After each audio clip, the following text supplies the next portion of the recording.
A convicted killer is on the run after a mistake allowed him to walk out of the Clayton County Jail. Kathan Guzman left the jail nearly 2 weeks ago, and tonight he could be anywhere. This mugshot is from 2022, taken just a day after his girlfriend was found strangled to death in their bathtub. 11 Alive's Cody Alcorn live tonight outside of the Clayton County Jail. So, Cody, how in the world did this happen? Well, Ron and Jennifer, Christina Grayson says she was told it was a coding error by a sheriff's office employee that allowed the man accused of killing her daughter to walk out of this jail a free man. Now, she lives in Florida, and I spoke to her just a few hours ago over the phone. Being what he did to Delilah, I would say that the public is in imminent danger. Christina Grayson referring to Kathan Guzman. Mr. Guzman took the life of my daughter, Delilah Grayson.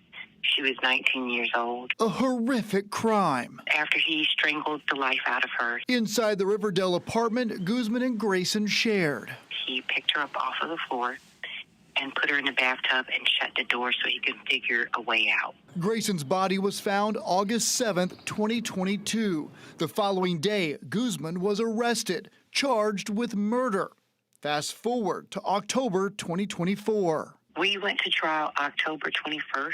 Convicted and sentenced on October 25th. He had been sentenced to 30 years with the possibility of parole, 30 years to life. Nearly 6 months later, I was contacted about 3:08 p.m. yesterday that the error had occurred. and a big one. They see that he was let go in the system on March the 27th, 2025. Guzman allowed to walk out of jail. How does this happen? You know, And why did it take so long? I was notified 11 days after the release. He could be in my backyard. Like, I am petrified for my life. I mean, obviously a life didn't mean a thing to him. He didn't blink twice. He left her there by herself.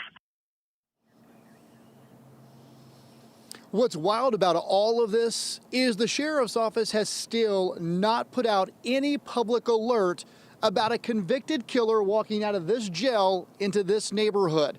Tonight, the U.S. Marshal Service confirms they are assisting in this manhunt.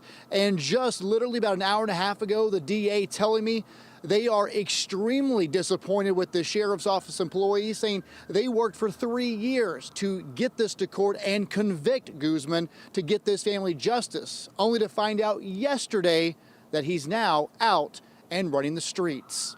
Live in Jonesboro, Cody Alcorn, 11 Alive News. Yeah, Cody, a frustrating and frightening situation there. Thank you so much.